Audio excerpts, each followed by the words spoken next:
Okay, तो next हम लोग बात करते हैं, ये हम लोगों ने एक्टिविटीज़ जान ली। दूसरा हम लोग के सामने एक टर्म आता है जिसको हम लोग बोलते हैं डीएनए रेप्लिकेशन, जो है वो सेमी डिसकंटिन्यूअस होता है। तो अभी हम लोग ने जैसे बात की कि हम लोग एक दोनों की ही बात कर रहे हैं, चाहे वो प्रोकैरियोट या यूकैरियोट। तो यहाँ पे हम लोग कह सकते हैं कि ये जो टर्म है it can be use both for both prokaryote as well as eukaryote. ध्यान में आप लोगों को ये रखना है, क्योंकि ये जो सेमी डिसकंटिन्यूअस की बात आती है, तो सेमी डिसकंटिन्यूअस तो ये आप तुरंत समझ सकते हैं कि क्यों, और आप लोगों ने बहुत पढ़ा भी होगा कि जब भी रेप्लिकेशन होता है तो रेप्लिकेशन में एक बात आती है लीडिंग स्ट्रैंड की और एक बात आती है लैगिंग स्ट्रैंड पे। क्योंकि लीडिंग स्ट्रैंड पे कंटिन्यूअस सिंथेसिस होती है और लैगिंग स्ट्रैंड पे डिसकंटिन्यूअस सिंथेसिस होती है। ठीक है, तो ये यहाँ पे तो डिसकंटिन्यूअस हो रही है, यहाँ कंटिन्यूअस हो रही है। तो दोनों को मिला के हमने टर्म क्या बोल दिया कि डीएनए रेप्लिकेशन क्या है, सेमी डिसकंटिन्यूअस है। तो इसलिए ये वर्ड आ गया सेमी। ओके, एक पे कंटिन्यूअस दूसरे पे डिसकंटिन्यूअस। फिर दूसरा सवाल आता है कि ये जो है सेमी डिसकंटिन्यूअस रेप्लिकेशन जो देखा जा रहा है, तो ऑब्वियस ही बात है कि ये सेमी वर्ड आया ही किसकी वजह से है, क्योंकि लैगिंग स्ट्रैंड पे डिसकंटिन्यूअस सिंथेसिस हो रही है। तो ये एक्चुअली में हो क्यों रही है? तो आपको दो चीजें ध्यान में रखनी है। एक क्या चीज ध्यान में रखनी है कि डीएनए को रेप्लिकेशन जो हो रहा है वो एक ही समय में दोनों स्ट्रैंड पे करना होता है, और इसके कारण प्राइमर एडिशन लैगिंग स्ट्रैंड पे करना होता है, जिसकी वजह से ये डिसकंटिन्यूटी अराइज होती है।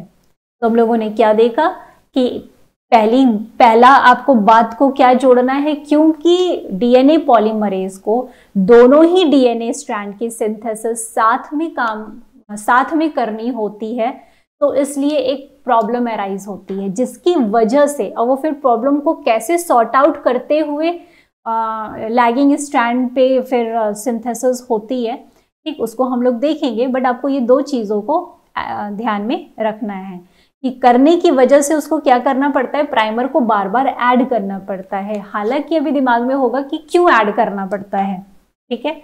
तो क्यों ऐड करना पड़ता है? इसलिए ऐड करना पड़ता है कि दोनों को साथ में करना है। तो दोनों को साथ कराने में क्या ऐसी प्रॉब्लम हो जाती है, ठीक है, वो हम लोग देखेंगे।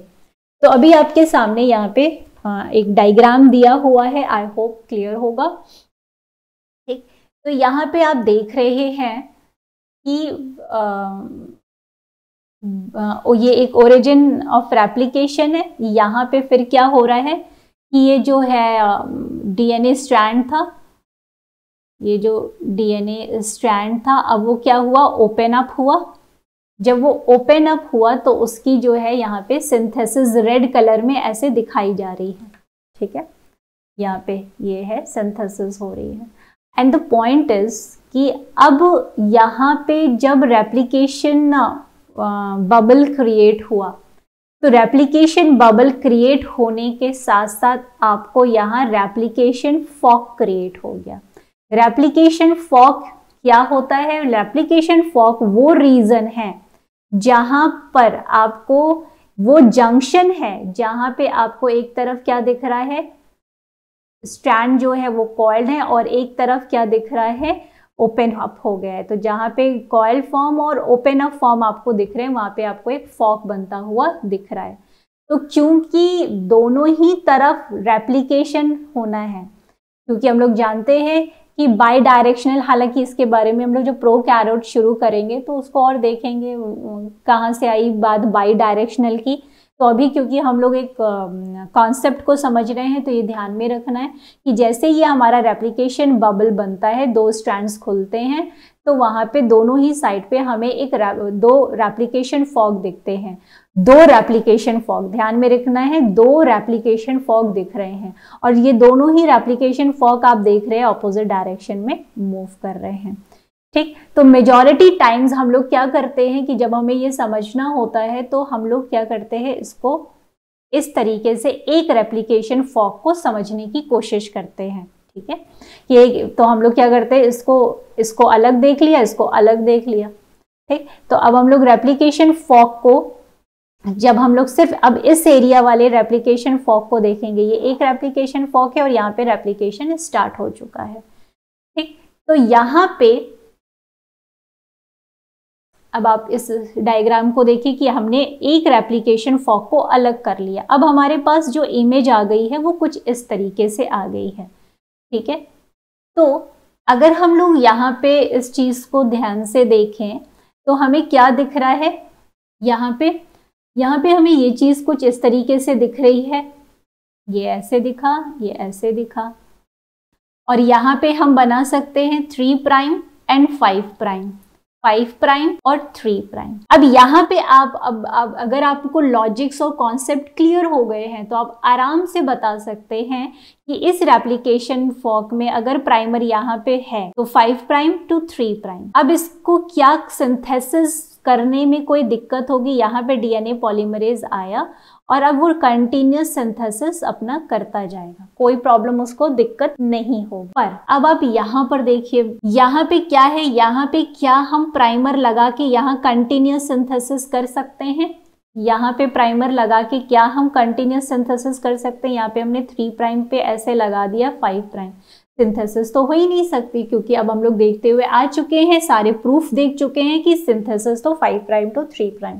तो इसके लिए अब क्या करना पड़ेगा, अब आपको जो प्राइमर है वो इस तरीके से यहाँ लगाना पड़ेगा बीच में कहीं, और उसके बाद जो है तब आप मान लेते हैं इस तरीके से हम एक ही प्राइमर यूज कर रहे हैं यहाँ पे, और हम जो है इसको कोट कर सकते हैं this way 5 prime to 3 prime. अब यहाँ पे ये सिंथेसिस हो सकती है। तो अब आप देख रहे हैं कि जब रेप्लिकेशन फॉर्क मूव कर रहा है, अब ध्यान से देखिए, जब रेप्लिकेशन फॉर्क मूव कर रहा है और रेप्लिकेशन फॉर्क ये वाला, आप इस डायग्राम से ऊपर वाले मैच कर लीजिए, ये वाला जो रेप्लिकेशन फॉर्क है वो किस डायरेक्शन में रेप्लिकेशन कर रहा है, इस डायरेक्शन में मूव कर रहा है। ठीक है, तो जब वो इस डायरेक्शन में मूव कर रहा है तो आप देख रहे हैं कि यहाँ पे इस स्ट्रैंड में सिंथेसिस में सॉरी कोई प्रॉब्लम नहीं आ रही है, पर यहाँ पे क्या करना पड़ रहा है, यहाँ पे जो लैगिंग स्ट्रैंड की सिंथेसिस हो रही है, लीडिंग स्ट्रैंड की सिंथेसिस 5 प्राइम टू 3 प्राइम हो रही है, पर लैगिंग स्ट्रैंड की सिंथेसिस कैसे हो रही है, 5 प्राइम टू 3 प्राइम इस डायरेक्शन, यानी रेप्लिकेशन फॉर्क के ऑपोजिट डायरेक्शन में हो रही है। अब देख सकते हैं रेप्लिकेशन फॉर्क इधर मूव कर रहा है, पर लैगिंग स्ट्रैंड की synthesis, this will be the lagging strand. ठीक है, जहां पे प्राइमर आपको इस तरीके से प्रोवाइड करना पड़ रहा है तो आपको सिंथेसिस कहाँ दिख रही है, ऑपोजिट। तो आपके लिए एक ये पॉइंट तो आ गया कि जो लैगिंग स्ट्रैंड की जो सिंथेसिस हो रही है वो ऑपोजिट डायरेक्शन के हो रही है रेप्लिकेशन फॉर्क की। ओके फाइन, पर अब सवाल दूसरा आता है कि बात तो फिर एक और आ गई ना यहाँ पे कि भाई ये सिंथेसिस हो कैसे सकती है, क्योंकि पॉलीमरेज जो है वो तो एक ही दिशा में मूव करेगा, है ना। ये जो पॉलीमरेज है, दिस इज पॉलीमरेज, ये तो एक ही दिशा में मूव करेगा। तो जब कोई इधर जा रहा है तो ऑपोजिट डायरेक्शन की भी सिंथेसिस वो कैसे कर सकता है। ठीक, तो ये इस कॉन्सेप्ट को सॉल्व करने के लिए अब थोड़ा सा ऐसे ध्यान में देना है।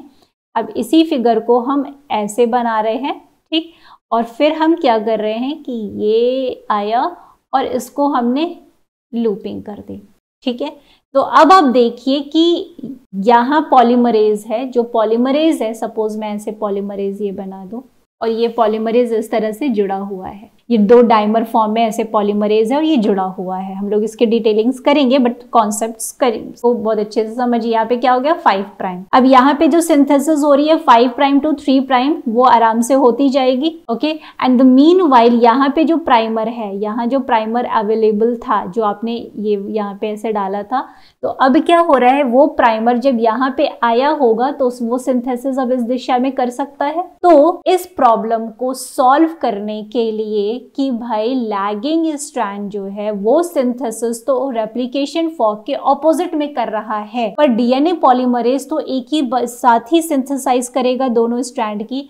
तो इस प्रॉब्लम को सॉल्व करने के लिए क्या होता है कि जो टेम्पलेट स्ट्रैंड होता है उसका जो ऑपोजिट, यानी जिस पर कंटिन्यूस सिंथेसिस पॉसिबल है उसके ऑपोजिट जो टेम्पलेट स्ट्रैंड है वो क्या करता है, वो लूप आउट हो जाता है। लूप आउट होने से फायदा क्या होता है, वो थोड़ी देर के लिए अपने आप को एकदम इस तरह, जैसे ये है ना 3 प्राइम टू 5 प्राइम ओरिएंटेड है, तो ये थोड़ी दूर के लिए अपने आप को 3 प्राइम टू 5 प्राइम पोलैरिटी में मेंटेन कर लेता है, जिससे जो प्राइमर आ रहा है, ये जो प्राइमर है वो 5 प्राइम टू 3 प्राइम सिंथेसिस कर रहा है। तो अब आप सोचिए थोड़ी देर बाद, अब आपको ये इमेजिन करना है कि यहाँ सिंथेसिस हो गई, फिर क्या होगा, ये लूप और आगे बढ़ेगा। तो यानी आपको बार बार, अब मान लीजिए ये प्राइमर नंबर 1 था, ये प्राइमर नंबर 2 है। अब थोड़ी देर बाद क्या होगा, ये वाला जो लूप है ये और आगे बढ़ेगा, ये लूप आगे बढ़ेगा और ये प्राइमर नंबर 2 जो है थोड़ी देर बाद वो यहाँ पे आ जाएगा। तो फिर उसको टेम्पलेट की पोलैरिटी 3 प्राइम टू 5 प्राइम मिलेगी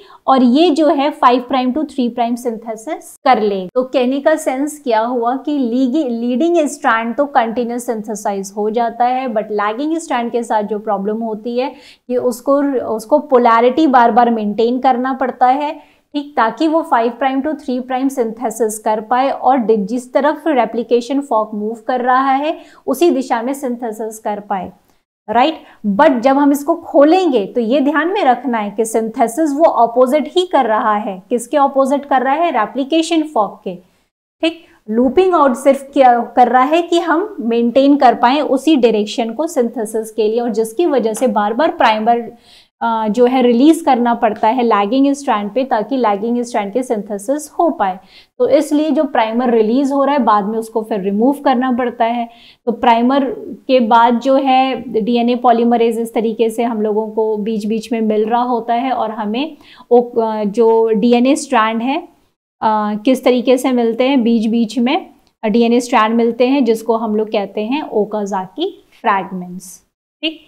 क्यों ओकाज़ाकी फ्रैगमेंट, क्योंकि बीच बीच में प्राइमर रिलीज हो रहा है, तो बीच बीच में आरएनए पाया जा रहा है और फिर डीएनए पाया जा रहा है, जिसकी वजह से ये इसको क्या कहा जाता है, यहाँ पे सिंथेसिस डिसकंटिन्यूअस हो रही है। तो अब थोड़ा इसकी भी प्रैक्टिस कर लेते हैं। लीडिंग स्ट्रैंड और लैगिंग स्ट्रैंड में क्या अंतर होता है, ये कंटिन्यूअस रेप्लिकेशन करता है, ये तो बहुत ही सिंपल चीज़ है, ठीक है। यहाँ पे ओकाज़ाकी फ्रैगमेंट्स नहीं बनते हैं, इसमें बनते हैं, ये भी आप लोग को पता है।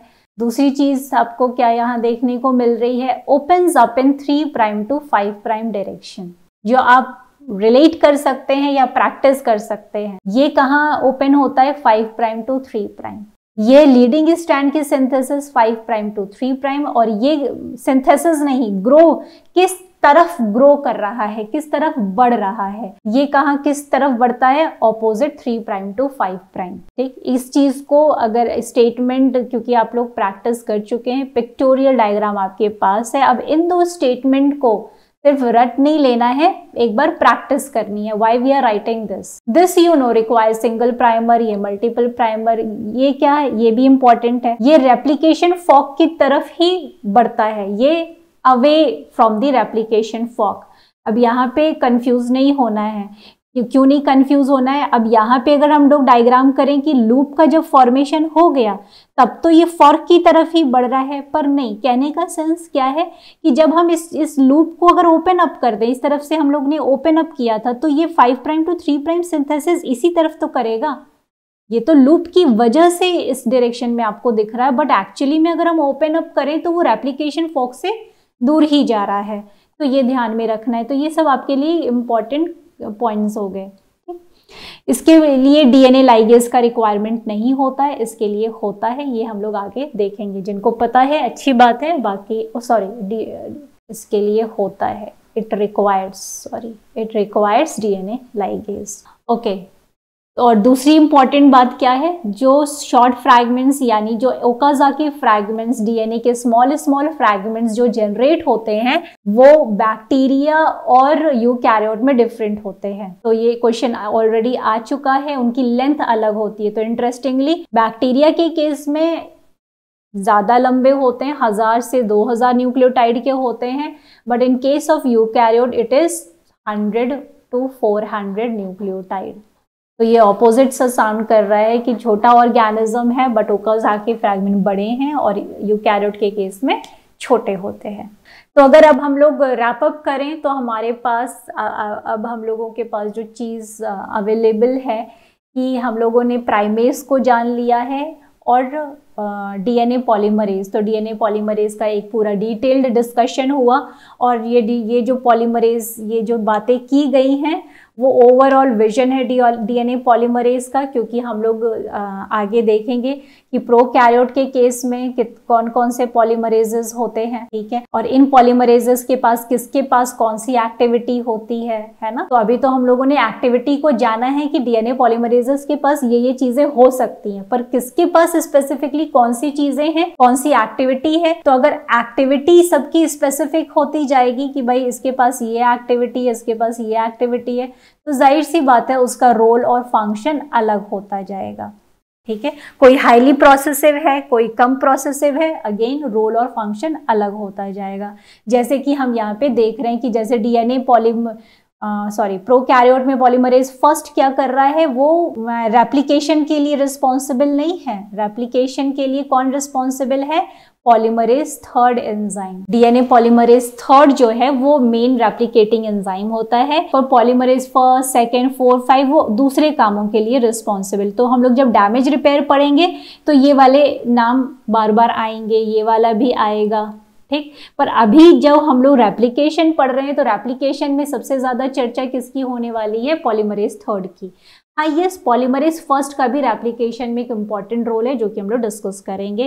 तो ये जो फंक्शन है वो किस आधार पर डिपेंड कर रहा है? एक्टिविटीज पर डिपेंड कर रहा है, प्रोसेसिविटी पे डिपेंड कर रहा है, पॉलीमराइजेशन एक्टिविटी पे डिपेंड कर रहा है। ये सारी जो चीजें हम लोगों ने पढ़ी है उन बातों पे डिपेंड कर रहा है, ठीक। फिर ये सारे आपको याद होने चाहिए। फिर यूकैरियोटिक में हमें फर्स्ट, सेकंड, थर्ड फॉर्मेट नहीं दिखता है, वहां पे हमें सिंबॉलिक नाम दिखते हैं।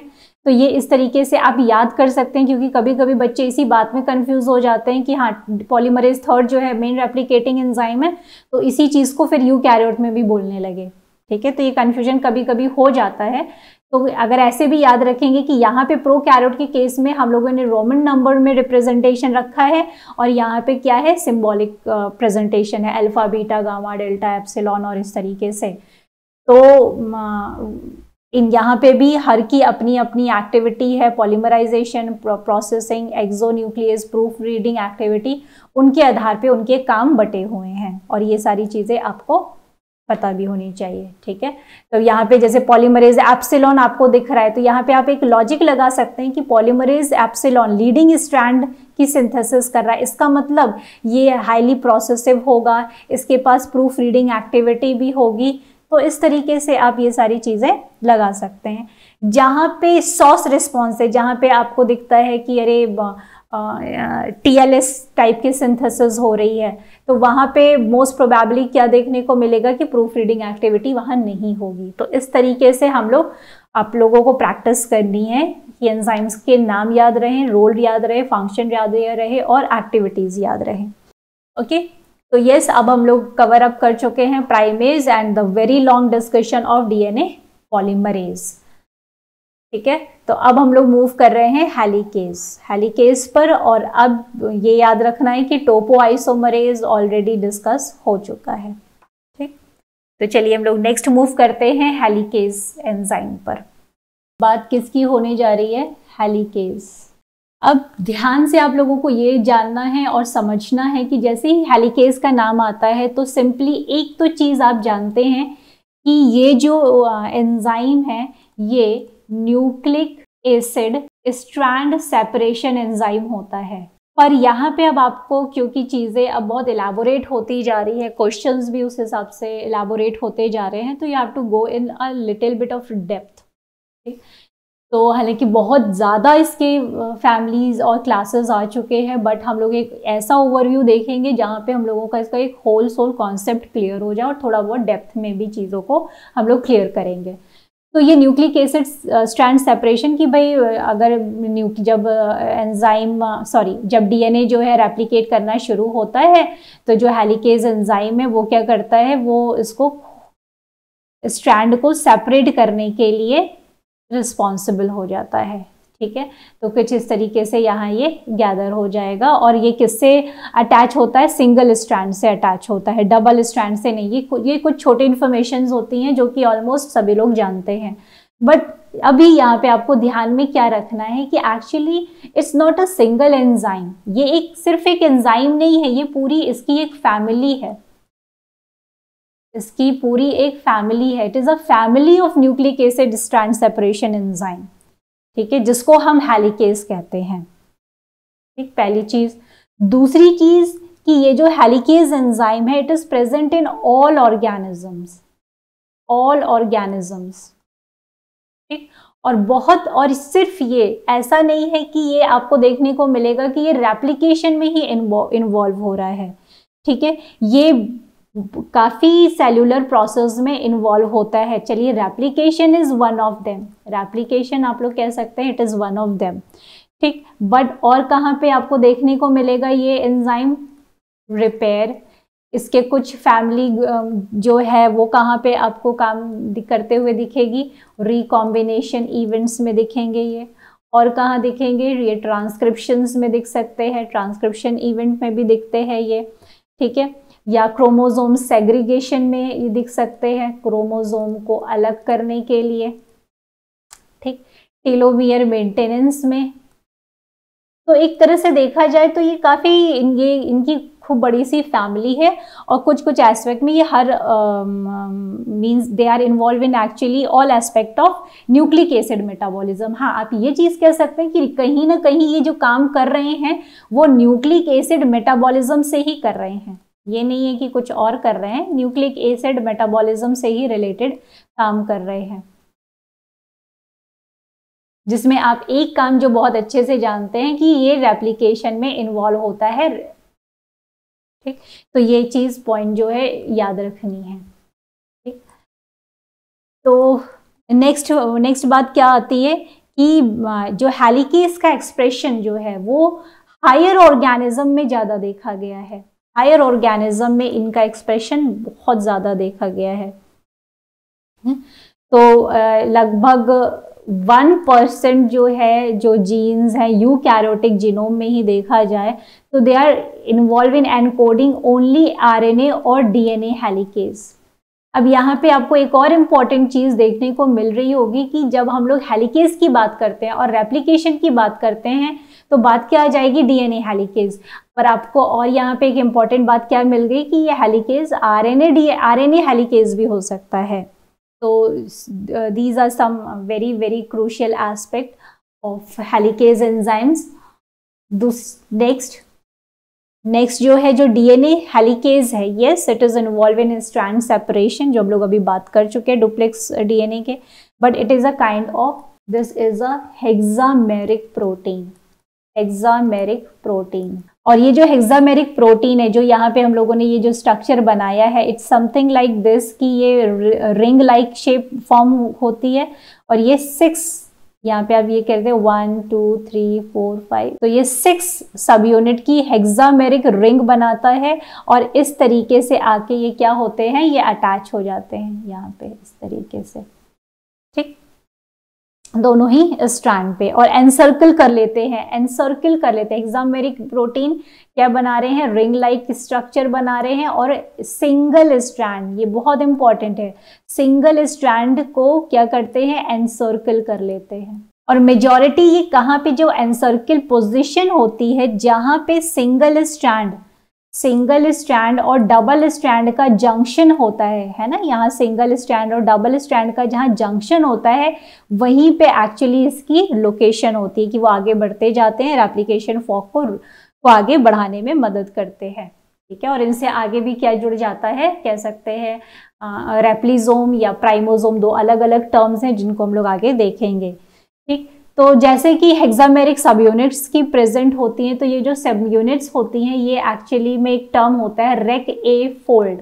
इनके पास एक सीक्वेंस होता है और वो सभी के पास ऑलमोस्ट जितनी हेलिकेजेस हैं, है ना, हमने कहा कि फैमिली है, there is a family of helicases, तो सभी के पास लगभग ये रेक ए फोल्ड डोमेन होता है, सभी के पास रेक ए फोल्ड डोमेन होता है।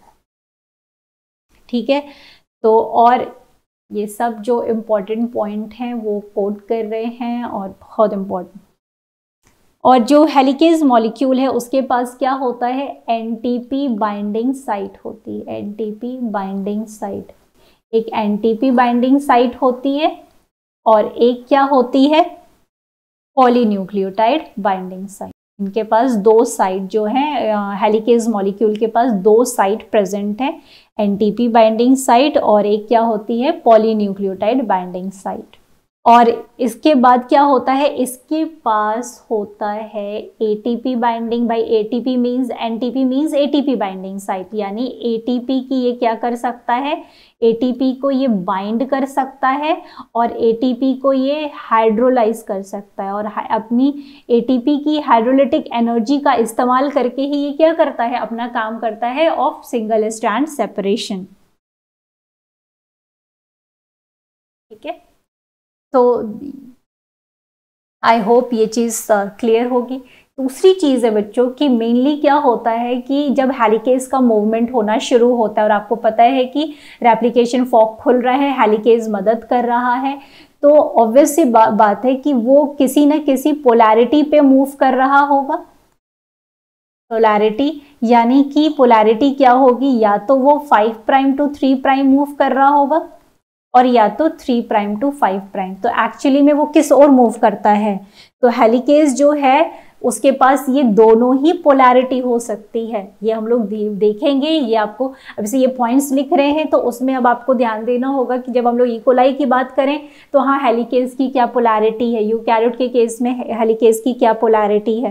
पर अभी हम लोग क्योंकि ओवरऑल एक विजन देख रहे हैं, जैसे हम लोगों ने डीएनए पॉलीमरेज में देखा कि एक्टिविटीज डीएनए पॉलीमरेज के पास ये सारी हो सकती है, पर किसी के पास कुछ है, किसी के पास कुछ है। उसी तरीके से हेलिकेजेस की जो फैमिली है उनमें कई तरह के जो हेलिकेजेस हैं, किसी के पास ये वाली पोलैरिटी हो सकती है, किसी के पास ये पोलैरिटी हो सकती है। ठीक है, जिससे कि रेप्लिकेशन में मदद मिलती है। ओके, तो और दूसरी चीज, अगर हम लोग बात करें कि जो हेलिकेज की क्लासिफिकेशन जो है वो हम लोग कर सकते हैं। बेसिकली जो हम लोगों ने कहा कि जो फैमिली है इनकी, तो इनमें जो मेंबर्स हैं उनकी ग्रुपिंग कैसे की जा सकती है, किस तरीके से इनका क्लासिफिकेशन किया जा सकता है। क्लासिफिकेशन जो है हेलिकेज का कैसे हो सकता है, तो एक हो सकता है ऑन द बेसिस ऑफ, जैसे आप लोगों ने देखा ना, on the basis of polarity या डायरेक्शनैलिटी, किस ओर वो मूव कर रहे हैं। और दूसरी क्या चीज हो सकती है, जैसा अभी हमने कहा कि भाई वो डीएनए हेलिकेज भी हो सकते हैं, RNA helicase, on the basis of substrate जो इस्तेमाल कर रहे हैं, वो सबस्ट्रेट कौन सा इस्तेमाल कर रहे हैं। और तीसरी क्या चीज हो सकती है, on the basis of sequence. जैसे भाई हेलिकेजेस लिया, काम वही कर रहे हैं, क्या काम कर रहे हैं, स्ट्रैंड सेपरेशन का कर रहे हैं, फिर उनकी अमाइनो एसिड सीक्वेंसिंग की गई, उसमें कुछ अंतर पाए गए, तो उस बेसिस पे लगभग 6 सुपर फैमिलीज डिस्कवर हुई हैं, SF1, SF2, SF3, SF4, SF5 and SF6। तो अब थोड़ा थोड़ा बस इंफॉर्मेशन अगर हम लोग ले लें तो कम से कम आपको ये पता चल गया कि कितनी सुपर फैमिलीज हैं, 6। ठीक, और सबस्ट्रेट के बेसिस पे हमारे पास कितने हेलिकेजेस हो सकते हैं, क्लासीफाई कर सकते हैं। सिंपल, डीएनए हेलिकेजेस जो कि डीएनए स्ट्रैंड को सेपरेट कर रहा है, एक हो सकता है आरएनए जो कि आरएनए को सेपरेट कर रहा है, और एक हो सकता है डीएनए आरएनए हेलिकेजेस। पोलैरिटी के बेसिस पे टाइप ए हो सकता है, टाइप ए हो सकता है और टाइप बी हो सकता है। सिंपल। अब यहाँ पे ये जो बताने का है जिक्र, कुछ बच्चों ने I don't know but definitely एक टर्म सुना होगा, AAA+ फैमिली, ये जरूर सुना होगा। और ये AAA नाम कई प्रोटीन के साथ जुड़ता है, और AAA का फुल फॉर्म क्या होता है, ATPases associated with various activities. ATPases associated with various activities। तो ये SF6 फैमिली को में भी ये बिलोंग करता है, ठीक है। तो ये जो AAA है, कई प्रोटीन के डाइवर्स फंक्शन होते हैं, वो ATP को बाइंड कर रहे हैं, हाइड्रोलाइज कर रहे हैं और भी मल्टीपल चीज़ें दिखा रहे हैं। तो ऐसे एंजाइम्स को इन फैमिली या इन प्रोटीन्स में रखा जाता है, ठीक है। या हम कहते हैं ये प्रोटीन जो है AAA+ फैमिली को बिलोंग करती है, तो उसका सेंस यही होता है। तो जिसमें कि SF6 is one of them. तो अगर अभी इसको कोड किया जाएगा तो आप रिलेट कर सकते हैं कि यूकैरियोट या प्रोकैरियोट के केस में हेलिकेजेस किस तरह की सीक्वेंस को स्पेसिफाई कर रहा है। या कहीं कहीं पे आप सुने होंगे कि जैसे गामा कॉम्प्लेक्सेस होते, कुछ ऐसे कॉम्प्लेक्सेस होते हैं, राइट, जो कि AAA प्रोटीन की फैमिली को बिलोंग करते हैं। तो ये आपके लिए इम्पॉर्टेंट इसलिए हो गया। तो जब बार बार ये नाम आएगा तो ऑब्वियस सी बात है, जब SF6 आप सुनेंगे तो आपको थोड़ा ये पता भी होना चाहिए कि ये कहाँ से रिलेट कर रहा है, ठीक। तो अब आ जाते हैं हम लोग टाइप A और टाइप B में। तो जो टाइप A होता है, ये जो these type of actually helicases unwind nucleic acid strand in 3' to 5' direction, ठीक है, 3' to 5' डायरेक्शन, ये ध्यान में रखना है। जो टाइप B है वो क्या होगा, 5' to 3' डायरेक्शन। तो ये जो है 3 से 5 की दिशा में खोल रहे हैं, वो जो है 5 से 3 की दिशा में खोल रहे हैं, सिंपल। तो अगर इतना भी याद जो भी हम लोगों ने बात की, तो बस यही है पोलैरिटी, ओके। अब यहाँ पे क्या है कि जो DNA हेलिकेजेस की बात आ गई। DNA हेलिकेजेस में अगर आप देखें, जैसे हॉलिडे जंक्शन आपने सुना होगा, डी लूप्स सुना होगा, या ऐसे प्रोसेस में DNA हेलिकेजेस का इस्तेमाल हो सकता है। ये जो है बेसिकली RNA हेलिकेज जो है, राइबोसोम असेंबली जब होती है ट्रांसलेशन के समय, तो वहाँ पे RNA हेलिकेजेस को चाहिए होता है, क्योंकि कभी कभी क्या होता है, RNA होते तो सिंगल स्ट्रैंडेड है, पर कभी कभी इस तरह का सेकेंडरी स्ट्रक्चर बना देते हैं। तो इनको खोलने के लिए, इस तरीके से करने के लिए RNA हेलिकेज रिक्वायर्ड होता है। तो जो कि इसीलिए ये इस तरह के RNA हेलिकेजेस कहाँ कहाँ काम करते हैं, राइबोसोम असेंबली के लिए, या आप लिख सकते हैं ट्रांसलेशन के लिए, इस तरह के आप लिख सकते हैं RNA स्प्लाइसिंग के लिए, ठीक है, एडिटिंग के लिए, ट्रांसपोर्ट के लिए। तो इस तरीके के RNA हेलिकेज ऐसी जगहों पे यूज होते हैं, ठीक। और RNA DNA हेलिक्स को जहाँ पे अनवाइंड करने की कोशिश की जाती है, जैसे कौन कौन से इवेंट हैं जहाँ पे हमें ट्रांसक्रिप्शन में ऐसा देखने को मिल सकता है, ठीक है। Transcription, specifically transcription termination process में हम लोग देखेंगे तो वहाँ पे DNA RNA हेलिकेजेस का इस्तेमाल होता है, या कहीं पर DNA रेप्लिकेशन के रेगुलेशन में इस्तेमाल होता है। तो इस तरीके से इनकी भी कैटेगरी है विच इज इम्पोर्टेंट, ठीक। तो अब हम लोग आ जाते हैं थोड़ा सा बेसिस ऑफ सीक्वेंस में। क्या है कि ये जो है, हम लोगों ने कहा कि जो हेलिकेजेस हैं वो बेसिकली 3 मेजर ग्रुप्स या सुपर फैमिलीज में डिस्ट्रीब्यूट किए गए हैं या अरेंज किए गए हैं, 1 to 6।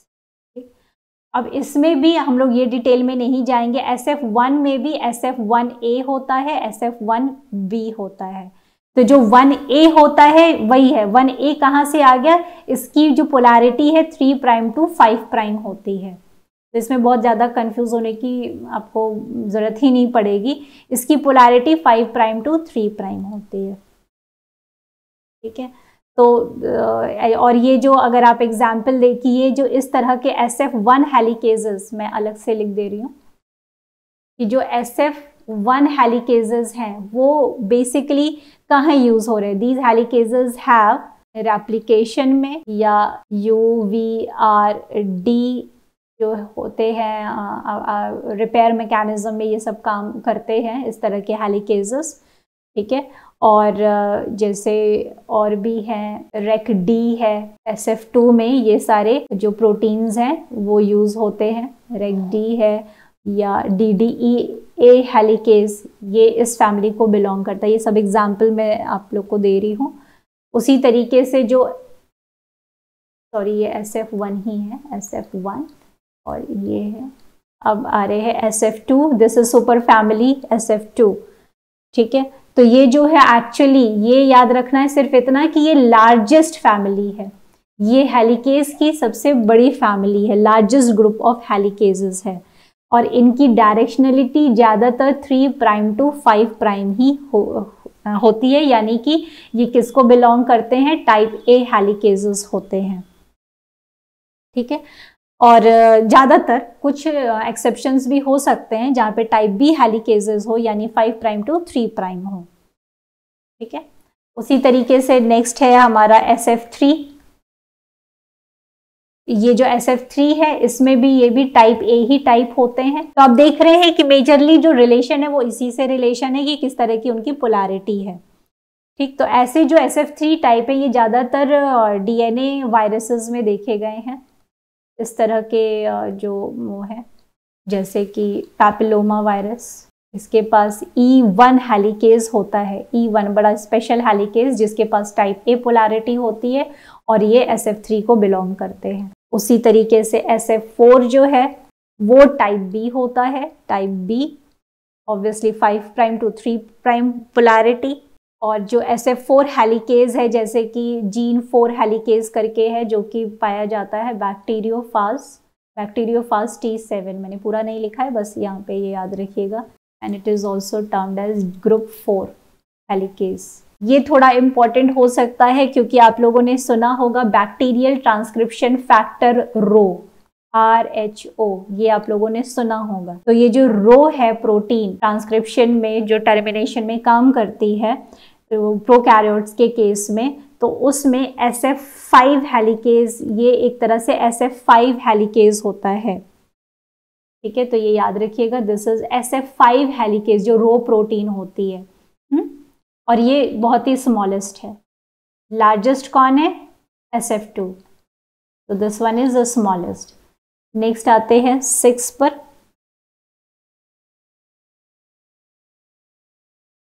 तो ये जो बच्चों SF6 है, इसी को this is also called as AAA+ protein. और बार बार इसका आप जब भी कोई स्टैंडर्ड बुक पढ़ेंगे तो बार बार ये AAA+ प्रोटीन आती है। तो अब आपके दिमाग में क्लियर है कि it is a kind of helicase और जिसके पास बहुत अच्छी वैरायटी ऑफ एक्टिविटीज़ होती हैं, SF6 को बिलोंग करती है। ठीक है, तो इतना भी याद रखेंगे। तो ये यूकैरियोट के केस में जो NCM जो हेलिकेज पाया जाता है, in the case of eukaryote helicase जो पाया जाता है उसका नाम है MCM 227। अब ये 227 यानी यूनिट्स के नाम है, तो 227 में कितने यूनिट्स हो गए, 6 यूनिट्स हो गए। और ये 6 यूनिट्स क्या बनाएंगे, हेक्सामेरिक प्रोटीन ही बनाएंगे, है ना। और फिर वो क्या होगा, हेक्सामेरिक प्रोटीन सिंगल स्ट्रैंडेड को एनसर्कल करेगा। ठीक है, ओके, तो अब आप लोगों ने ये चीज़ को देख लिया और समझ भी लिया कि किस तरीके से पोलैरिटी के बिहाफ पे हम हेलिकेज को देख सकते हैं सब तरीके से। ठीक, now I am again shifting to the slide. तो अब हम लोग देखें कि अब जैसे यहाँ पे भी दिया हुआ है, अब देखिए, अब ये जो बताने का हेलिकेज का आप लोगों को मकसद क्या था, अब बस अब आगे है, अब आप लोगों का ये, क्योंकि मेन यही टाइम लेता है, फिर आपका बस रेप्लिकेशन जैसे ही एंड होगा, अब जब आप रिपेयर मैकेनिज्म पढ़ना शुरू करेंगे, अब आपको वहाँ पे ये नाम आने लगेंगे और ये आपको याद भी करने पड़ेंगे। तो अब आप यहाँ से जब तैयारी करें तो आपको DNA रिपेयर जब पढ़ेंगे और वहाँ पे UVRD आएगा प्रोकैरियोट के केस में। यहाँ पे यह सिर्फ क्या है, प्रोकैरियोटिक हेलिकेज की ही एक लिस्टिंग दी गई है, जहाँ से ये आप अपने दिमाग में, क्योंकि प्रॉब्लम ये होती है कि हम हेलिकेज सिर्फ एक ही चीज़ को जानते हैं कि हाँ, जो जैसा मैंने पहले बात की कि हेलिकेज जो है वो रेप्लिकेशन में काम कर रहा है, पर यहाँ पे अब हमारे पास सामने चीज़ें हैं कि DNA रिपेयर में UVRD है वो हेलिकेज 2 है, UVRAB कॉम्प्लेक्स भी जो DNA रिपेयर में काम कर रहा है प्रोकैरियोट के केस में, जो कि आपको ये नाम भी याद रखने पड़ते हैं, हेलिकेज 4 है। Then there is recombination event RECBCD, ठीक है। And there is a DDA helicases, जो भी हम लोगों ने देखा सुपर फैमिली को बिलोंग करता है। Then there is helicase 1, helicase 3, rho is again an important, या आप ट्रांसक्रिप्शन में देखते ही हैं। तो एक ही जगह आपको ये सारी इंफॉर्मेशन मिल रही है जहां पे आपको दिख रहा है कि yes, helicase has a big super family, group of super families, and has a variety of function according to their polarity, according to their sequence, according to their function. ठीक है, तो इस तरीके से ये प्रूफ होता है कि yes, helicase has a kind of very big and diverse role। तो यहाँ पे थोड़ा सा स्लाइड में मैंने मेंशन कर दिया है, DNA helicase act at replication fork are hexameric protein that assume the shape of a ring। कहाँ कहाँ होता है, सिंगल स्ट्रैंड और डबल स्ट्रैंडेड के जंक्शन के बीच में प्रेजेंट होता है। ये कुछ आप स्ट्रक्चर एक विजुलाइज कर सकते हैं जहाँ पे 1 2 3 4 5 6 सब यूनिट्स का ये बना हुआ है, राइट। और इस तरीके से ये स्ट्रैंड को 6 यूनिट्स जो हैं इस तरीके से एनक्लोज कर देती हैं, और एटीपी का इस्तेमाल करते हुए वो क्या करता है, मूव करता रहता है। तो this is a very important thing कि किस तरीके से वो एक एटीपी का इस्तेमाल, एनर्जी का यूज करते हुए every time it is moving forward. फिर यहाँ पे मेंशन कर दिया है क्लासिफिकेशन ऑफ हेलिकेजेस, जहाँ पे आप क्लियरली उसको थोड़ा प्रैक्टिस कर सकते हैं। ठीक, बाकी जो है वो आपके ऊपर है कि आप थोड़ा सा उस डिटेलिंग्स में जाना चाहते हैं या नहीं जाना चाहते हैं।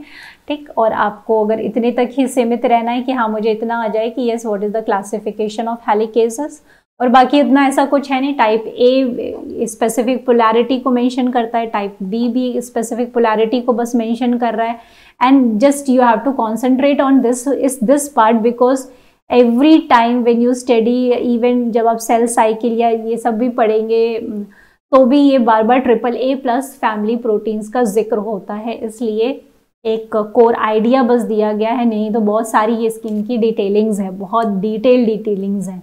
ठीक है, तो हम लोगों ने तो सिर्फ एक ओवरव्यू लिया है, but which is important as well. Next हम लोगों का ये हेलिकेजेस एंड होता है, और हम लोग अब आते हैं, आ गए हैं टोपोआइसोमरेज। तो एज यू नो टोपोआइसोमरेज पर पूरा एक डिटेल लेक्चर है, एंड आई डोंट नो कि आपको उसका कितना प्रैक्टिस है, कितना आइडिया है, आप लोग कितना पढ़ रहे हैं। तो अब टोपोआइसोमरेजेस के बाद हम लोगों का नेक्स्ट जो एंजाइम या प्रोटीन आता है उसका नाम है single stranded binding protein. Specifically जो रेप्लिकेशन इवेंट में काम कर रहे हैं या रेप्लिकेशन फॉर्क में काम कर रहे हैं, तो ये सिंगल स्ट्रैंडेड बाइंडिंग प्रोटीन है। हम लोग इसको प्रोकैरियोट में SSBP तो बोलते ही है, यूकैरियोट में आपको मैच करना होगा कि यूकैरियोट में ये वाला काम कौन कर रहा है। ठीक है, तो देखेंगे हम लोग।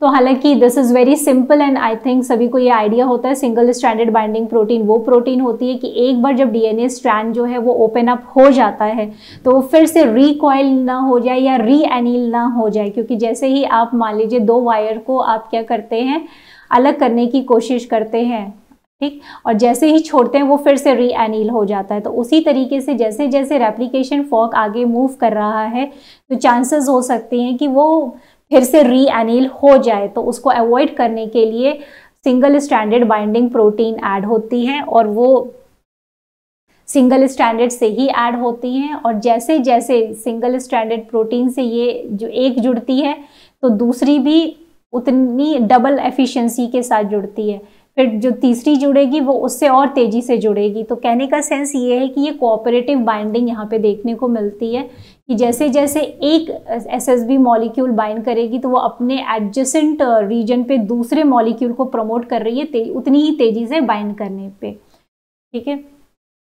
तो इसका रोल क्या होता है, yes stabilised single stranded DNA, ताकि और अच्छे से रेप्लिकेशन फॉर्क खुल पाए और अच्छे से रेप्लिकेशन को जगह मिले नए DNA को सिंथेसाइज करने के लिए। यहाँ पे नेक्स्ट बात ये है कि जो सिंगल स्ट्रैंड से SSB प्रोटीन जो इंटरैक्ट कर रही है वो सीक्वेंस इंडिपेंडेंट मैनर में कर रही है, और जिस इंटरैक्शन के साथ वो कर रही है वो इलेक्ट्रोस्टैटिक इंटरैक्शन वहाँ पे दिख रहा है। किसके साथ, SSBP प्रोटीन के साथ इलेक्ट्रोस्टैटिक, यानी कि SSB प्रोटीन्स के आउटर साइड में क्या होगा, कोई ना कोई पोलर अमाइनो एसिड्स ही होंगे, क्योंकि बैकबोन पे क्या प्रेजेंट है, शुगर फॉस्फेट की बैकबोन होती है। तो फॉस्फेट भी आयनिक है, तो SSBP के पास भी क्या होगा, ऐसे ही कुछ पॉजिटिवली चार्ज अमाइनो एसिड होंगे जहाँ पे हमें इलेक्ट्रोस्टैटिक इंटरैक्शन दिख रहा है और साथ ही साथ स्टैकिंग इंटरैक्शंस भी दिख रहा है। वो किसके साथ दिख रहा है, DNA बेसिस में दिख रहा है। ठीक है, और ये SSB proteins make hydrogen bonds to the single strand DNA bases. ये एक अलग इन्फॉर्मेशन है जो कि आपको रिलेट कर सकते हैं कि किस तरीके से कौन कौन से इंटरैक्शन हो रहे हैं जो कि SSBP प्रोटीन आके बाइंड कर रही है। तो यहाँ पे एक इमेज दी हुई है कि यहाँ पे किस तरीके से एक प्रोटीन जब बाइंड की तो उसके बाद जो है पूरी, यहाँ पे ये भी देख रहे हैं आप कि पूरी लाइन कवर अप हो गई है। जब एक लाइन कवर अप हो जाती है उसके बाद वो दूसरी तरफ शिफ्ट होती है। तो यहाँ पे हमें ये भी दिख रहा है कि कितने बेहतरीन तरीके से कोऑपरेटिव मैनर में ये प्रोटीन जो है एक्ट कर रही है। ठीक है, सो हम लोग ने ऑलमोस्ट सारी प्रोटीन्स जो मेन प्रोटीन्स हैं या एंजाइम्स हैं जो कि एक्ट करते हैं, हालांकि हम लोगों ने इस जो हम लोग का चल रहा था एक ये चल रहा था, हम लोगों ने SSBP पर तक कंप्लीट कर लिया है। और ये जो DNA पॉलीमरेज फर्स्ट और ये जो एंजाइम्स है, ये हम लोग जब मैकेनिज्म डिस्कस करेंगे तो वहाँ आपको ज़्यादा क्लियर होगा, तो हम वहाँ पे उसको रिलेट हम लोग कर लिया जाएगा प्रोकैरियोटिक और यूकैरियोटिक के केस में। क्योंकि अब यहाँ पे तो ये हम लोग एक जनरल आइडिया लेना होता है, तो हम लोग ने वो चीज़ कर ली है। ठीक, तो जैसे यहाँ पे अगर बोला जाए कि प्राइमेज की बात, प्रोकैरियोट यूकैरियोट में आपको देखना होगा वहाँ पे कौन कौन सी एक्टिविटी दिखा रहा है, कौन वहाँ पे प्राइमेज है और यूकैरियोट में कौन सा प्राइमेज है। DNA पॉलीमरेज यहाँ पे अभी आपको लिस्टिंग दी गई है कि प्रोवाइड कराई गई है कि यहाँ पे क्या होते हैं, first second third fourth fifth होते हैं। यहाँ पे सिम्बॉलिक यूकैरियोट के केसेस में होते हैं। उसी तरीके से प्रोकैरियोट और यूकैरियोट में हेलिकेजेस के क्या क्या नाम हैं। अभी यूकैरियोट में तो मैंने बताया MCM27। तो उसी तरीके से टोपोआइसोमरेज, हालांकि पूरा डिटेल डिस्कशन किया गया है, बट आप बता सकते हैं कि यहाँ पे क्या होता है, DNA गायरेज होता है प्रोकैरियोट के केस में, यूकैरियोट के केस में टोपोआइसोमरेज 2 होता है। ठीक, और सिंगल से स्टैंडर्ड बाइंडिंग प्रोटीन प्रोकैरियोट में क्या है और यूकैरियोट में क्या है। तो अब हम लोग जो भी डिस्कशन करेंगे, जो मैकेनिज्म अब शुरू होगा प्रोकैरियोटिक रेप्लिकेशन है, तो वहाँ पे इन एंजाइम्स को आप रिलेट कर लीजिएगा। और तो अब हम लोग कलेक्टिवली एक आइडिया ले सकते हैं कि थोड़ा थोड़ा, इसलिए हमने हम आइडिया देते रहे कि हाँ ई कोलाई में क्या होता है, या क्योंकि ईस्ट से भी आप लोगों को क्वेश्चंस आ जाते हैं। ठीक है, और ह्यूमन का यहाँ पे दिया हुआ है। तो अब आप देख सकते हैं कि रेप्लिकेशन फॉर्क पे जमा होने वाले प्रोटीन्स या एंजाइम कौन कौन से हैं। अभी प्रोटीन्स की भी बात होगी। ठीक है, तो अभी तो यहाँ हम लोग एंजाइम्स का डिस्कशन कर रहे हैं। तो प्राइमेज जो है ई कोलाई में क्या होता है, DNAG। इसमें क्या होता है, PR1 या Pri2 या Pri1। नेक्स्ट इज ह्यूमन में सिंपली प्राइमेज कहते हैं। DNA हेलिकेज, ई कोलाई में DNAB। ईस्ट में MCM27, ह्यूमन में MCM27। अब अगर आपसे, देखिए बच्चों, ये श्योर है, ये परेशान नहीं होना है कि हमसे ये पूछ लिया कि MCM27 किस सुपर फैमिली को बिलोंग करता है।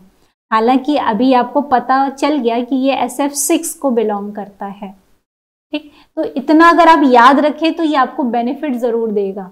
ठीक है, आपके कॉन्सेप्ट को स्ट्रॉन्ग करें। पर ये आई डोंट थिंक एकदम इस तरीके से चीज़ आ जाएगी, but having an idea that helicase has a multiple function in different nucleotide metabolism. और हमारा बताने का मेन मकसद क्या था कि जब भी हम लोग रिपेयर या ये सब पढ़ेंगे उस, या कोई जैसे रो प्रोटीन ही है, डेफिनेटली है जिसने ट्रांसक्रिप्शन पढ़ा होगा उसने रो प्रोटीन के बारे में जाना होगा। पर अगर आज की डेट में आप ये जान गए कि रो प्रोटीन एक्चुअली में वो हेलिकेज प्रोटीन है ना, और वो एक फैमिली को बिलोंग करती है, तो ये मकसद है आप लोगों को बताने का। और फिर ये DNAB हेलिकेज बोलते हैं ई कोलाई में। ठीक, SSB, अब देखिए हमने अभी बात की थी सिंगल स्ट्रैंड बाइंडिंग प्रोटीन जो होती है ई कोलाई में, तो SSB ही नाम बोल रहे हैं। और ईस्ट या ह्यूमन के केस में क्या बोलते हैं, replication protein A, replication protein A बोलते हैं। टोपो आइसोमरेज, टोपो 1, गायरेज, ये इसके बारे में तो आप लोग आई थिंक अच्छे से जानते ही हैं। तो ज़्यादातर गायरेज का जिक्र होता है यहाँ पे, वो नेगेटिव सुपर कॉइलिंग को प्रमोट करता है। ठीक है, तो ये हमारे पास एक आइडिया है कि इतने एंजाइम्स जो है रेप्लिकेशन फॉर्क पे इकट्ठा हो रहा है। प्राइमेज क्या कर रहा है, प्राइमर ऐड कर रहा है, हेलिकेज अनवाइंड करते चल रहा है, सिंगल स्ट्रैंडेड प्रोटीन फिर से रेप्लिकेशन फॉर्क को रीएनिल होने से बचा रहा है। टोपो आइसोमरेज आगे जो है पॉजिटिव सुपर कॉइलिंग ना जनरेट हो जाए और कहीं डीएनए ब्रेक ना हो जाए, उसमें मदद कर रहा है। तो ये हमारे लिए मेजर एंजाइम्स हो गए रेप्लिकेशन फॉर्क पे। हम लोगों का ये जो फ्लो चार्ट चल रहा था कि हम लोग पूरी इंफॉर्मेशन ले रहे थे A to Z की कौन कौन से एंजाइम जो हैं वो काम करते हैं। स्पेसिफिक अभी हम लोग नहीं हुए हैं कि हाँ we are talking about prokaryote और यूकैरियोट। पूरी जनरल इंफॉर्मेशन हम लोग कैरी आउट अभी तक कर रहे हैं और उसमें हम लोगों ने ये फ्लो चार्ट को एक कह सकते हैं प्राइम डायग्राम बना के पूरी चीज़ों को हम लोगों ने कवर अप किया। प्राइमेज को, डीएनए पॉलीमरेज को, हेलिकेजेस को, टोपो आइसोमरेज को, एसएसबीपी पर भी हम लोगों ने बात की थी। तो सभी से रिक्वेस्ट है कि एंजाइम्स जो हैं उनकी जितनी भी डिटेलिंग्स की गई है उसको बहुत अच्छे से पढ़िए, समझिए। ठीक है, एंजाइम का फंक्शन के साथ साथ फंक्शन तो इम्पॉर्टेंट है ही है, पर फंक्शन थोड़ा सा और डिटेल्ड में चला जाता है जब हम लोग डिस्क्राइब करने लगते हैं प्रोकैरियोट और यूकैरियोट के केस में। तो ये चीज़ें हम लोगों को मीनवाइल देखने को मिलेंगी, क्योंकि ऑब्वियस सी बात है कि हम लोग कोई भी इवेंट या मैकेनिज्म पढ़ते हैं on the journey of central dogma, तो हम लोगों को बार बार प्रोकैरियोट और यूकैरियोट के रेफरेंस में ही बात करनी होती है। और हम लोग के एग्ज़ाम्स जो हैं कॉम्पिटिटिव एग्जाम्स में भी देखा जाए तो इन चीज़ों को रेफरेंस में लेके आता है। Why I am quoting over here, क्योंकि कभी कभी एंजाइम्स के नाम में कन्फ्यूजन जनरेट हो जाता है। जब उसमें कन्फ्यूजन थोड़ा सा जनरेट होगा तो उनके जो फंक्शनल एस्पेक्ट है इन रेफरेंस विद प्रोकैरियोट और यूकैरियोट दोनों में डिफरेंस आ जाए। तो सभी बातों को बहुत ही अच्छे से प्रैक्टिस करना that is it is very very much essential. इसीलिए डायरेक्टली प्रोकैरियोट या यूकैरियोटिक रेप्लिकेशन ना स्टार्ट करते हुए हम लोगों ने बेसिक कॉन्सेप्ट्स के साथ साथ एंजाइमेटिक फंक्शन को देखा। तो लास्ट टाइम हमने बोला था कि ये वाले जो दो एंजाइम है ये हम लोग साथ में ही कवर अप करेंगे, बट क्योंकि थोड़े से बड़े स्पेसिफिक क्वेश्चन तो मान लीजिए जो अभी रिसेंटली आया था वो तो डायरेक्ट था, पर उसमें कुछ ऑप्शंस में कुछ और एक्स्ट्रा ऑप्शन जब जनरेट कर दिए जाते हैं तो कन्फ्यूजन और ज़्यादा हो जाता है। फॉर एग्जांपल वो हम लोग जब क्वेश्चन अब प्रैक्टिस करेंगे जिस दिन, तो उस दिन हम लोग देखेंगे और आप हमारी बात को समझ जाएंगे। ठीक है, फॉर एग्जाम्पल जैसे अभी यहाँ पे RNase H लिखा है तो there is RNase A, there is RNase E, there is RNase P। तो ठीक है, हम लोग जब रेप्लिकेशन में पढ़ रहे हैं तो हम लोगों का RNase H के बारे में जिक्र होता है, और कुछ चीज़ें हैं जहाँ पे और भी डिफरेंट राइबोन्यूक्लियेसेस काम करते हैं। तो इसलिए हम थोड़ा सा इसके बारे में भी आज डिस्कस कर रहे हैं। और लाइगेज जो है हम लोग डिफ्रेंशिएट कर लेंगे जब हम लोग अभी प्रोकैरियोट स्टार्ट करेंगे, और यूकैरियोट जब बात करेंगे तो लाइगेज की बात वहाँ स्पेसिफिकली कर लेंगे। तो ऑन द होल हम लोग अभी जो है RNase H की बात करने जा रहे हैं। ठीक है, तो अभी इस एंजाइम को भी हम लोग एक ओवरव्यू में कि कौन कौन से होते हैं या क्या इनका स्पेसिफिक रोल है तो वो हम लोग अभी देख लेते हैं। ओके, तो देखिए RNase H नाम से ही पता चल रहा है, बहुत ही क्लियर इसका मतलब समझ में आ रहा है कि जो राइबोन्यूक्लियेज H जो होता है ये क्या है, एक तरह से एंडोन्यूक्लियेज है।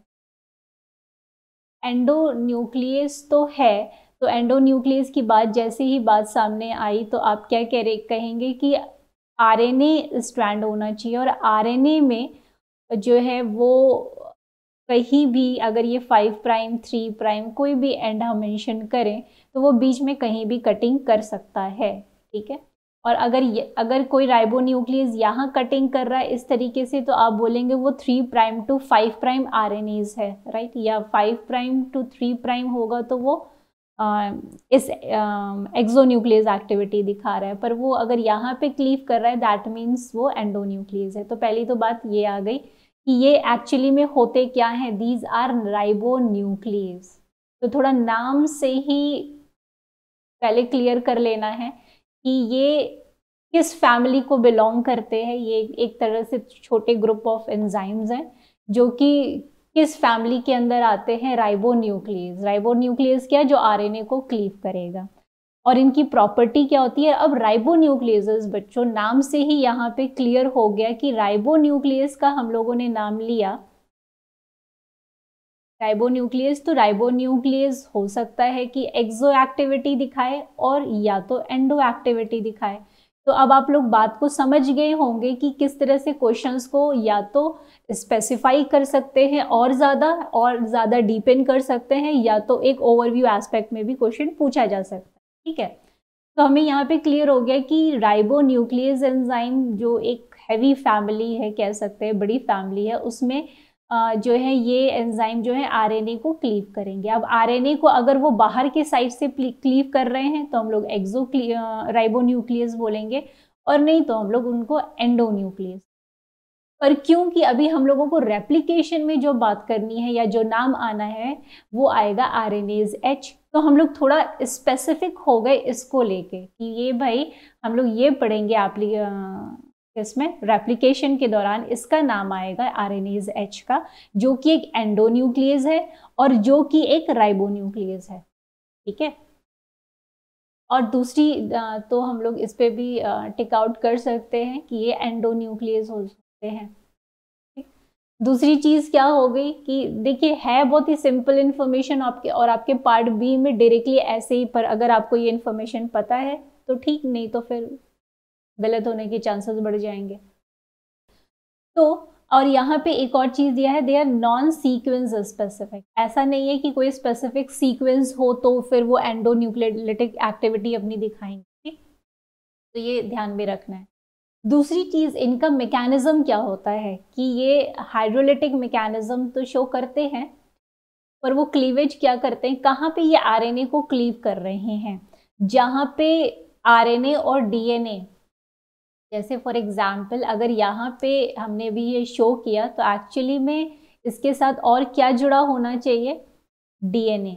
ब्लू में मैंने डीएनए दिखाया है और ये आरएनए है। ठीक, तो इस आरएनए को ये क्लीव करना शुरू करेगा ये RNase H, but in case क्या होना चाहिए, एक आरएनए डीएनए हाइब्रिड होना चाहिए। तो इन टोटालिटी आरएनएज एच जो है वो आरएनए डीएनए हाइब्रिड सेगमेंट को पकड़ता है और उसके बाद आरएनए को क्लीव करना शुरू कर देता है। ठीक है, by which mechanism, by hydrolytic mechanism.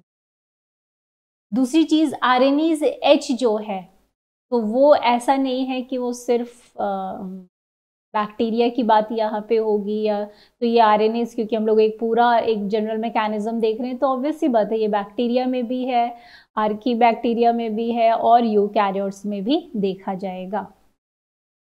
RNase H के बारे में जो नेक्स्ट बात है कि RNase H cleave RNA backbone phosphodiester bond. तो ये अभी हम लोगों ने बात ही की कि ये क्या करेगा, आरएनए को डिटेक्ट करेगा आरएनए डीएनए हाइब्रिड सेगमेंट में से और आरएनए को क्लीव करना शुरू करेगा। कैसे, उसके फॉस्फोडाइस्टर बॉन्ड को ही क्लीव करेगा। ठीक है, और leave a 3' hydroxyl and 5' phosphate group. तो जब वो क्लीव करेगा तो ऑब्वियस सी बात है कि कहीं ना कहीं जाके रुकेगा, तो कहाँ पे जो लीव सेगमेंट आएगा वो क्या आएगा, 3' एंड 5' फॉस्फेट। तो जब कटिंग होती है तो कटिंग के बाद हमें इसी तरीके के सेगमेंट दिखते हैं जो हम लोग देखते भी आ रहे हैं। RNAs H have been proposed as member of an evolutionary related superfamily encompassing other nucleases and nucleic acid processing enzymes such as retroviral integrases।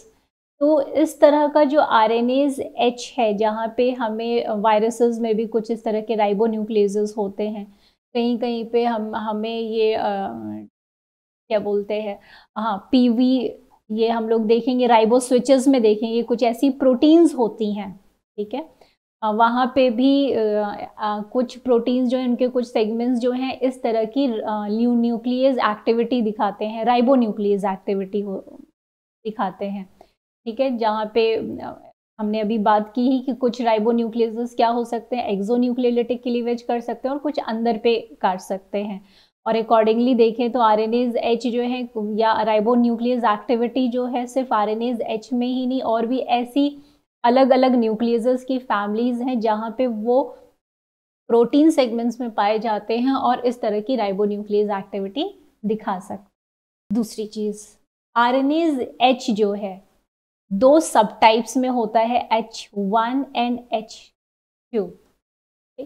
यहाँ पे आपको ध्यान रखने वाली बात ये है कि जब भी यूकैरियोटिक्स की बात होगी या कह सकते हैं मैमेलियन केसेस की बात होगी तो वहाँ पे नंबरिंग पैटर्न कुछ इस तरीके से आएगा 1 2, आरएनएज H1 आरएनएज H2 इस तरीके से।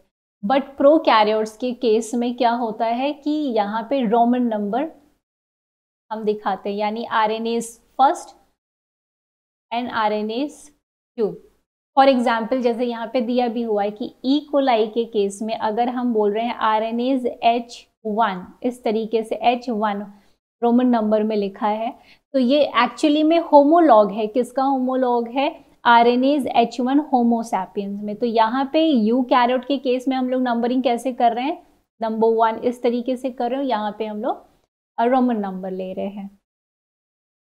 In E. coli and many other prokaryotes, the RNA gene ये कोड करेगा और RNHB जीन ये कोड।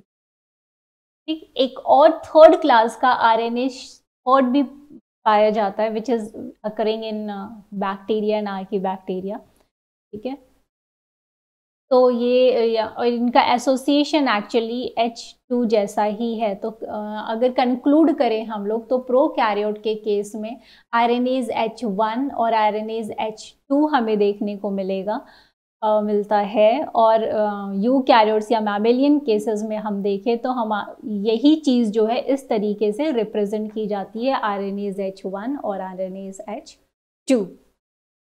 ओके, तो अभी हम लोग क्या बात कर रहे थे, ये तो बात हो गई स्पेसिफिकली आरएनएज H की बात।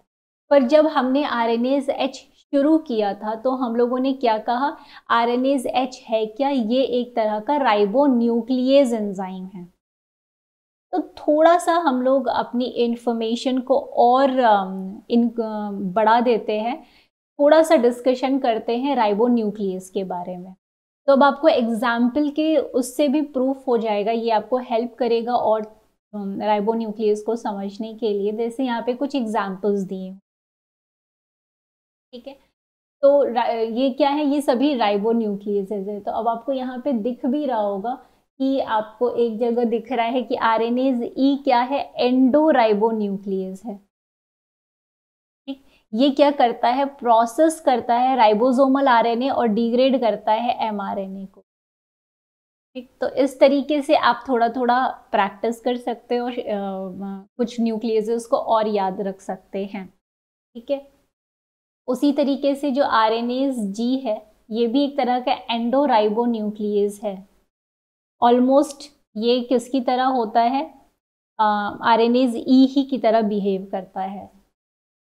उसी तरीके से आरएनएज थर्ड है जो कि वो भी एंडो राइबो न्यूक्लियस है, जो कि क्लीव करता है डबल स्ट्रैंडेड आरएनए। जैसे अभी हम लोगों ने क्या देखा, आरएनएज एच क्या कर रहा था, वो क्लीव कर रहा था डीएनए आरएनए हाइब्रिड को, राइट। पर उसमें डीएनए आरएनए हाइब्रिड उसका सबस्ट्रेट है, पर उसमें से वो किसको क्लीव करेगा, आरएनए को क्लीव करेगा। ठीक है, अब यहाँ पे देखिए आरएनए सेकेंड जो है वो हाइड्रोलाइटिक एक्सोराइबो न्यूक्लियस, और जो डिग्रेड करता है एमआरएनए को 3 prime to 5 prime direction. RNase are क्या है, second most hydrolytic exoribonuclease है। It is capable to easily degrade mRNA. This is RNase polynucleotide phosphorylase. ठीक, ये भी एक तरह का एक्सोराइबोन्यूक्लियस है। तो I am not going in, आपको बहुत ज़्यादा डिटेलिंग्स में नहीं, कुछ अपनी एक इन्फॉर्मेशन है जो आप इससे, इस टेबल से उठा सकते हैं और प्रैक्टिस कर सकते हैं। ठीक, उसी तरीके से हम लोग अपना जो हम लोग अभी स्पेसिफिकली रेप्लिकेशन में जो हम लोग देखते हैं राइबोन्यूक्लियस, वो कौन सा है, आरएनएज एच। तो यहाँ पे ये इन्फॉर्मेशन दिखाने का ये मतलब था कि आपके दिमाग में ये एडजस्ट हो जाए कि there are number of ribonuclease that can have a capability to cleave RNA segments. Depending upon उनका सबस्ट्रेट अलग अलग हो सकता है, तो उनके टाइप्स भी अलग अलग हो सकते हैं। वो एक्सो से क्लीव कर रहा है यानी एंड से क्लीविंग कर रहा है तो वो एक्सो है, एंडो बीच से क्लीव कर रहा है, या इस बात पे भी डिपेंड कर सकता है कि वो डबल स्ट्रैंडेड आरएनए को क्लीव कर रहा है, सिंगल स्ट्रैंडेड आरएनए को क्लीव कर रहा है, आरएनए डीएनए। इस तरीके से कई तरीके के राइबोन्यूक्लियस को डिस्कवर किया गया है और उनके फंक्शन, उनके रोल के अकॉर्डिंग, उनकी एक्टिविटी के अकॉर्डिंग, उनके मैकेनिस्टिक बिहेवियर के अकॉर्डिंग। ठीक, तो अभी हम लोग रेप्लिकेशन में इसकी बात कर रहे हैं।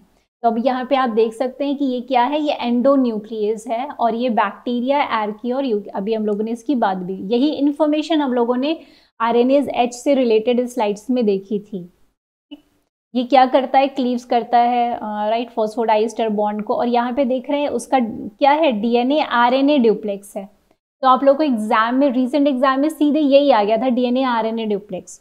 It was easy to opt this that question because, क्योंकि वहाँ पे रेप्लिकेशन आपके दिमाग में होगा, अगर आपने ये पढ़ा है तो आप आरएनएज एच को ऑप्ट कर लेते, पर वहाँ पे ऑप्शन में और भी था, जैसे आरएनएज पी भी था दिया हुआ, right, that was RNase P option में था। अब यहाँ पे देखिए आरएनएज पी जो है वो भी एंडोन्यूक्लियस है, वो भी एंडोन्यूक्लियस है, but it is responsible to cleave off an extra precursor sequence of T RNA molecules. अब आप यहाँ पे क्लियर आउट कर सकते हैं, ठीक, कि उस उस क्वेश्चन में they were focusing on DNA RNA duplex को उन्होंने किया था। तो ऑब्वियस सी बात है, in that case RNA H will be the option, but option में ये भी था जो कि एक एंडोन्यूक्लियस है। बट तब आप समझ सकते हैं कि थोड़ा सा अगर हम इस टैबुलेशन को देख लें तो जिसमें आप मोस्ट प्रोबेबली आप देख सकते हैं आरएनएज ई देख सकते हैं,